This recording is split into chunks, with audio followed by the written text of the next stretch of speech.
નમસ્કાર વિદ્યાર્થી મિત્રો, મારી યુટ્યુબ ચેનલ હર્ષદ સખિયામાં આપ સૌનું હાર્દિક સ્વાગત છે।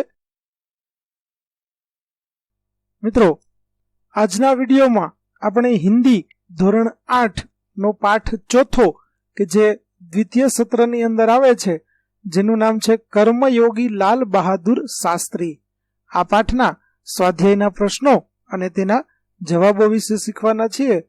વિદ્યાર્થી મિત્રો, જો તમે મારી ચેનલમાં નવા હોય તો મારી ચેનલને જરૂરથી સબસ્ક્રાઇબ કરો, વિડીયો સારો લાગે તો લાઈક કરો, શેર કરો અને બેલ નોટિફિકેશન ઓન કરો, જેથી મારા આગળના તમામ વિડીયો પણ તમને સરળતાથી મળતા રહે। તેમજ વિદ્યાર્થી મિત્રો, ધોરણ 8ના તમામ પાઠના વિડીયોની લિંક આ વિડીયોના ડિસ્ક્રિપ્શનમાં આપવામાં આવી છે, જેની મદદથી તમે તે પાઠના સ્વાધ્યાયના વિડીયો પણ જોઈ શકશો। તો ચાલો મિત્રો શરૂ કરીએ। ધોરણ 8 પાઠ ચોથો કર્મયોगी लाल बहादुर शास्त्री।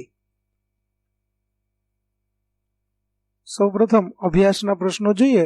तो पहला प्रश्न है प्रश्न 1 अ कथनों का आशय स्पष्ट कीजिए, जिसमें पहला कथन है शास्त्री जी को निष्काम कर्मयोगी कहना अधिक उचित है।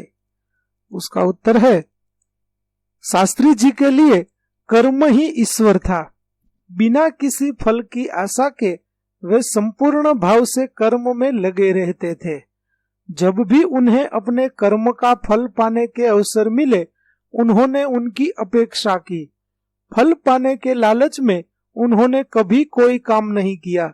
शास्त्री जी के इस स्वभाव को देखते हुए उन्हें केवल कर्मयोगी कहना पर्याप्त नहीं है, उन्हें निष्काम कर्मयोगी ही कहना अधिक उचित है। दूसरा प्रश्न है शास्त्री जी का व्यक्तित्व बापू के अधिक करीब था। जिसका उत्तर है गांधी जी देश के बहुत बड़े नेता थे, फिर भी उनमें अद्भुत विनम्रता, सादगी और सरलता थी। इन गुणों ने उन्हें अधिक महान और लोकप्रिय बना दिया था। गांधी जी के ये गुण लाल बहादुर शास्त्री में भी थे, इसलिए शास्त्री जी का व्यक्तित्व बापू से अधिक करीब था। तीसरा विधान है शास्त्री जी का संपूर्ण जीवन श्रम, सेवा, सादगी और समर्पण का अनुपम उदाहरण है। इसका उत्तर है शास्त्री जी कर्म को ईश्वर मानकर उसकी पूजा करते थे। देश और समाज की सेवा में ही उन्हें जीवन की सार्थकता लगती थी। उन्हें सादा भोजन और सादा पहनावा ही पसंद था। उन्होंने जो कुछ किया पूरी निष्ठा और लगन से किया। उनकी ये विशेषताएं बहुत कम लोगों में पाई जाती है। प्रश्न दूसरा, अगर महात्मा गांधी आपके स्वप्न में आए तो आप उनसे कौन कौन से प्रश्न पूछेंगे और महात्मा गांधी क्या क्या उत्तर देंगे, सोचिए और बताइए। तो चलिए हम सोचकर यहाँ पर लिखते हैं कि महात्मा गांधी हमारे सपने में आए तो वह क्या पूछेंगे और हम उनसे क्या पूछेंगे और वह क्या उत्तर देंगे। तो मैं पूछूंगा, बापूजी ये सत्य क्या होता है? बापू, जिसका नाश कभी नहीं होता, जो अनंत और सदा भरोसे लायक है, वही सत्य कहलाता है। दूसरा, मैं, बापू क्या हमारे लिए जीवन में अहिंसक बनना संभव है? बापू, जहां तक हो सके वहां तक किसी जीव को आघात नहीं पहुंचाना चाहिए। मैं, बापू आपने अपनी आत्मकथा कैसे लिखी? बापू, मुझे कई बार लंबी जेल यात्रा करनी पड़ी थी, उनका उपयोग मैं आत्मकथा लिखने में करता था। आत्मकथा का अधिकांश भाग जेल में ही लिखा गया। अगला प्रश्न है 3, संवाद को आगे बढ़ाइए जिसमें कम से कम 8 से 10 प्रश्न और जवाब हो। चलिए, यहाँ पर रिया कहती है गांधी जी का जन्म कब हुआ था? तो उसका उत्तर है, सुनील देता है गांधी जी का जन्म 2 अक्टूबर 1869 में को हुआ था। रिया, गांधी जी ने उच्च शिक्षा कहां से प्राप्त की थी? जिसका उत्तर है गांधी जी ने इंग्लैंड से उच्च शिक्षा प्राप्त की थी। तीसरा प्रश्न, रिया, गांधी जी दक्षिण अफ्रीका क्यों गए थे? सुनील, गांधी जी वकील के रूप में एक मुस्लिम व्यापारी का मुकदमा लड़ने के लिए गए थे। रिया, दक्षिण अफ्रीका में किसका विरोध किया? सुनील, दक्षिण अफ्रीका में रहकर वहां की सरकार की रंग भेद की नीति का विरोध किया। रिया, अफ्रीका से लौटकर गांधी जी ने क्या किया? सुनील, दक्षिण अफ्रीका से भारत लौटकर गांधी जी ने यहां चल रहे स्वतंत्रता आंदोलन को आगे बढ़ाया। रिया, गांधी जी ने नमक का सत्याग्रह कब किया? सुनील, गांधी जी ने 1930 में नमक का सत्याग्रह किया। तो इस प्रकार से बच्चों आप अधिक प्रश्न भी जोड़ सकते हैं। मैंने यहाँ पर इतने प्रश्न जोड़े हैं। चलिए आगे देखते हैं। प्रश्न चौथा, निम्नलिखित परिच्छेद का शुद्ध रूप से अनुलेखन कीजिए। तो यहाँ पर जो परिच्छेद दिया गया है वह यह है, कोलकाता में हमारा घर एक शांत जगह पर है।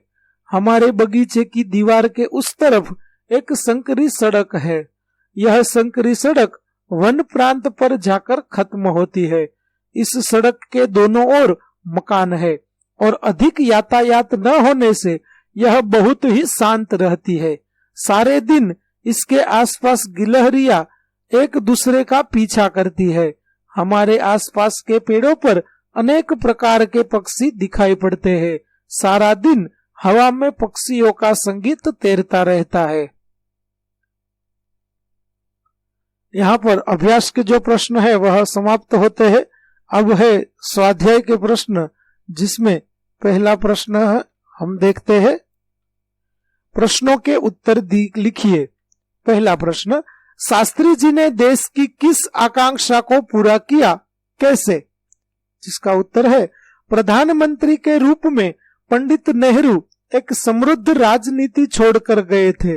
उनकी मृत्यु के बाद उसे कुशलता पूर्वक संभालकर शास्त्री जी ने देश की आकांक्षा पूरी की। शास्त्री जी का चरित्र निर्मल था। उनमें अद्भुत संकल्प शक्ति थी। राष्ट्र को लाभ पहुंचाना उनके हर कर्म का एकमात्र उद्देश्य रहता था। उनके इन्हीं गुणों के बल पर वे नेहरू जी की विरासत को संभालने और आगे बढ़ाने का कठिन काम पूरा कर सके।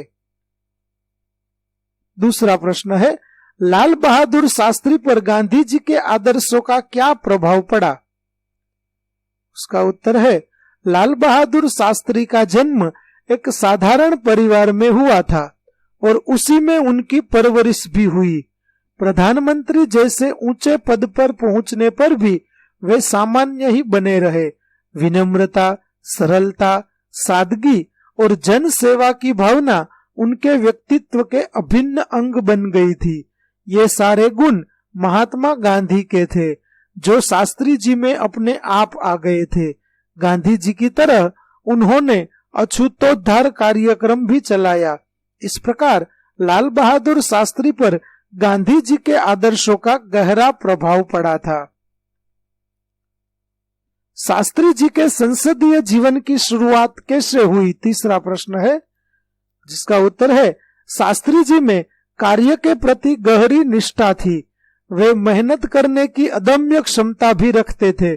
अपने इन्हीं गुणों के कारण सन 1927 में वे संयुक्त प्रांत की व्यवस्थापिका सभा के लिए निर्वाचित हुए। स्वतंत्रता प्राप्ति के बाद कई बार वे संसद के लिए चुने गए, परंतु उनके संसदीय जीवन की वास्तविक शुरुआत 1937 के निर्वाचन से ही हुई। चौथा प्रश्न, छात्रों के दीक्षांत समारोह में शास्त्री जी ने कौन से विचार व्यक्त किए? जिसका उत्तर है, अलीगढ़ विश्वविद्यालय के दीक्षांत समारोह में शास्त्री जी ने छात्रों से कहा था कि भविष्य में आप कुछ भी बनो, लेकिन सबसे पहले आप इस देश के नागरिक हैं। देश का संविधान आपको कुछ अधिकार देता है, साथ ही आप पर कुछ कर्तव्यों का भार भी डालता है। देश में प्रजातंत्र होने के कारण प्रत्येक नागरिक को निजी स्वतंत्रता भी मिली है। इस स्वतंत्रता का उपयोग हमें समाज के हित में करना ही चाहिए। इस प्रकार छात्रों के दीक्षांत समारोह में शास्त्री जी ने संविधान द्वारा नागरिकों को मिली स्वतंत्रता के सदुपयोग के बारे में अपने विचार प्रकट किए थे।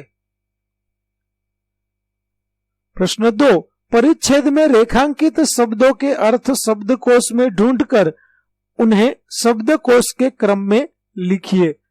चलिए देखते हैं। परिच्छेद है, विद्यार्थी जीवन को मानव जीवन की रीढ़ की हड्डी कहे तो कोई अतिशयोक्ति न होगी। विद्यार्थी काल में मानव में जो संस्कार पड़ जाते हैं, जीवन भर वही संस्कार अमिट रहते हैं। इसीलिए यही काल आधारशिला कहा गया है। यदि यह नींव दृढ़ बन जाती है तो जीवन सुदृढ़ और सुखी बन जाता है। यदि इस काल में बालक कष्ट सहन कर लेता है तो उसे ज्ञान मिलता है, उसका मानसिक विकास होता है। जिस वृक्ष को प्रारंभ से सुंदर सिंचन और खाद मिल जाती है, वह पुष्पित एवं पल्लवित होकर संसार को सौरभ देने लगता है। इस प्रकार विद्यार्थी काल में जो बालक श्रम, अनुशासन, संयम एवं नियमन के सांचे में ढल जाता है, वह आदर्श विद्यार्थी बनकर सभ्य नागरिक बन जाता है। तो यहाँ पर जो रेखांकित शब्द है वह यह है, रीढ़, अमिट, आधारशिला, खाद, पल्लवित, सौरभ और सभ्य।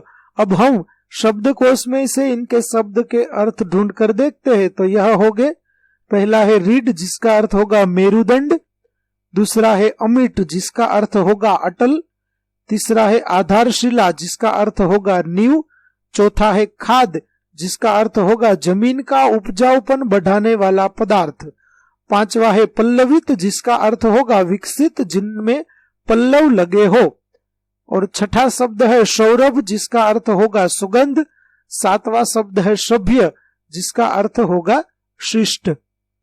तो इस प्रकार से इसका अर्थ हम शब्दकोश में से ढूंढ कर लिखेंगे। अब हम शब्दों के अर्थ का शब्दकोश क्रम क्या होगा वह देखते हैं। तो सबसे पहले आएगा अटल, उसके बाद आएगा जमीन का उपजाऊपन बढ़ाने वाला पदार्थ, उसके बाद आएगा नींव, उसके बाद मेरुदंड, उसके बाद विकसित, शिष्ट और आखिर में आएगा सुगंध। प्रश्न 4, एक था शेर, उसे अपनी ताकत पर बड़ा घमंड था। जंगल के प्राणियों ने उसको सबक सिखाने की बात सोची। छोटी चींटी बोली, मैं शेर का घमंड उतार दूंगी। अब आप इस कहानी को आगे बढ़ाइए और बताइए कि चींटी ने शेर का घमंड कैसे उतारा होगा। तो एक था शेर, उसे अपनी ताकत पर बड़ा घमंड था। जंगल के प्राणियों ने उसे सबक सिखाने की बात सोची। छोटी चींटी बोली, मैं शेर का घमंड उतार दूंगी। चींटी अपने बिल में गई और वहां से बहुत सी चींटियों को ले आई। शेर जहां सो रहा था वहां जाकर सभी चींटियां शेर के शरीर पर चढ़ गई।